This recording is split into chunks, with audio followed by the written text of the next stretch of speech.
My husband Owen, 39M, and I, 27F, have been trying for a baby for years with no luck. I would be happy to adopt, but Owen's family is against it, and they have influenced my husband to also be against it. After our second year of trying, I begged my husband to go with me to get a checkup to see if either of us or both of us is infertile. He was strongly opposed to this, as all the men in his family are extremely fertile, but eventually gave in. As it turns out, his sperm count is extremely low. He was heartbroken, as was I, and we both got therapy. After a year of no longer trying, I luckily did find myself pregnant, only to lose the baby partway due to complications, and we were beyond devastated. Owen blamed himself and proposed that we start the process of getting into a family planning center for a sperm donor, to which I agreed. He asked me that we not tell either of our families about this or our friends, and I agreed because I would never want to emasculate him. With the help of our donor, I was able to successfully become pregnant, and we had our little girl last year. She is healthy and progressing amazingly, and I thank God for her every day. I kept my promise and never told anyone. However, Owen is struggling to connect with our little girl.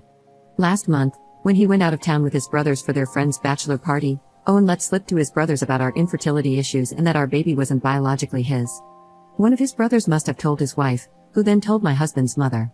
I don't know why she would tell my husband's mother, except that she has never liked me and wanted to be malicious. Their mother then came to our house and called me a lying bleep and tried to get my husband to leave with her. He just stood there silently. I told her that it was Owen's decision not to tell anyone, and she asked him if this was true. Again, he was silent, which his mother took as me being the liar. She then went to our nursery and started taking everything she'd ever given us for the baby back. I told her I didn't care about it and that I made more than enough to buy everything she gave us myself, and of better quality. This set her off, and she called my baby a piece of filth who didn't belong in her family. When she said that, I did something I know was harsh, but I believe she deserved it. I shoved her out the door and threw all her things out with her. After emotions had calmed down, I realized my husband had said nothing when his mother was berating me, calling me a liar, and when she insulted our child. When I asked him why he was silent, he said he wasn't raised to be disrespectful the way I was, and that his mother hadn't said anything that wasn't true, she was just hurtful with what she'd said. He told me to just let it go and wait for his mother to forgive us. I told him that I would never let it go, that his mother and anyone who agreed with her were not welcome in our home, and that I don't need to be forgiven when I've done nothing wrong. He then said the house was his, and as the head of the family, it was his decision. I said, fine, but why did you allow her to call me a liar and a bleep? Those things are not true, and she insulted our child by saying she was a piece of filth. He just repeated that he would not argue with his mother. After that, I stopped speaking to him and started gathering up my daughter's things and purse. Then I walked out the door with her.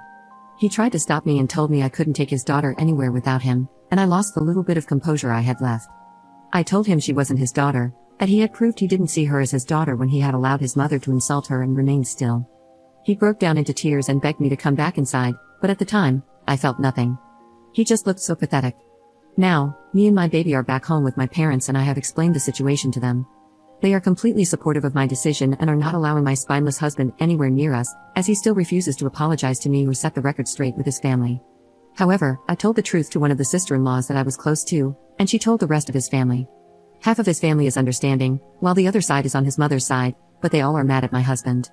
I need time to cool down, but I know eventually my husband and I need to figure out our marriage. One thing is for certain, I will not return to that house until he apologizes to me and promises to protect me and his daughter fiercely. I want to see this in action, starting with him telling his mother that what she did was wrong and banning her from coming to see us until she asks for my forgiveness. We were also planning on having more children, as he wants a big family, but that is off the table as I don't believe he is ready, and we both need to get back into therapy. Update 1. Thank you everyone for your words of encouragement and advice. Apparently, after I left my husband's house, my mother-in-law, brother-in-law, and brother-in-law's wife accused me of cheating. I had already begun speaking with a lawyer after Owen refused to tell the truth to his family, but knowing he let them tell other people I cheated is like getting punched in the stomach. I'm now renting a nice 2-bedroom apartment that my siblings and their partners have helped me furnish, and my top priority is ensuring my baby has everything she needs. Currently, I'm working to create a cozy nursery for her and hiring a nanny. Facing the end of my marriage is terrifying, but I'm learning to accept my new reality. When I notified Owen that I was going to file for divorce, he started calling and messaging nonstop. His messages ranged from begging me to come home, telling me he would tell the truth and get therapy again, begging to see our baby, and then threatening to drag me home. I told him the divorce was happening whether he liked it or not because he failed as a husband and failed even worse as a parent. He then sent photos and videos of my things in the garbage and his brother and him trashing the nursery. His exact words were, "I don't need it anymore." In the most disturbing video, he threw our baby's car seat in a dumpster. I do not recognize him or his behavior anymore. He claims to miss his daughter and me, but is trying to make his behavior my fault for not doing what I'm told. This is not the man I agreed to marry. The man I married was smart, kind, gentle, thoughtful, and funny, but this fondness from him was waiting for me the moment I didn't obey and take the disrespect from his family to save him from the humiliation of his infertility. Before the fallout with his mother, he was nothing like this.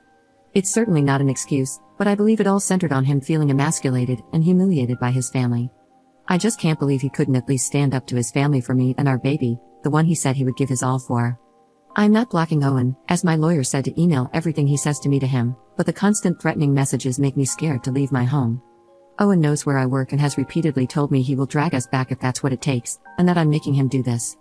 My lawyer and I are working on a restraining order, but every woman who was wronged by her ex-husband knows restraining orders don't keep you safe.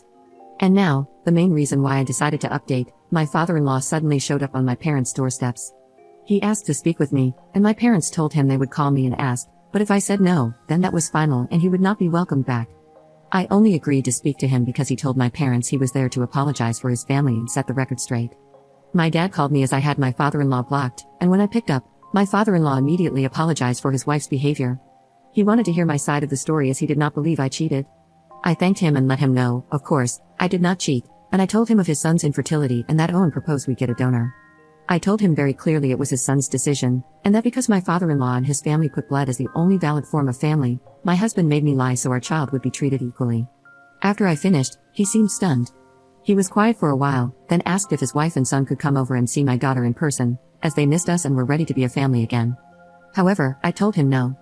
He then asked if there was anything Owen could do to fix the marriage, and I again told him no. He tried to say I was being unfair, but my dad stepped in and said he was overstaying his welcome. Before I hung up, I told my father-in-law that his son was sending me abusive messages daily, and if he truly was sorry, then he should make his son stop. My parents said my father-in-law was irritated that I did not respectfully say goodbye or give Owen a chance to save his marriage, but he left with little fuss after my parents laid into him about raising a son that threatens his wife and child. Telling his father must have worked because I haven't gotten a single message from Owen since then. I do not want anything from my soon-to-be ex, not child support, not alimony, not the house, or any of his other assets. I just need him to agree to the divorce and give up his parental rights so my little girl can grow up with a family who loves her unconditionally. I have a good degree and a great job, and my child and I will be fine without him.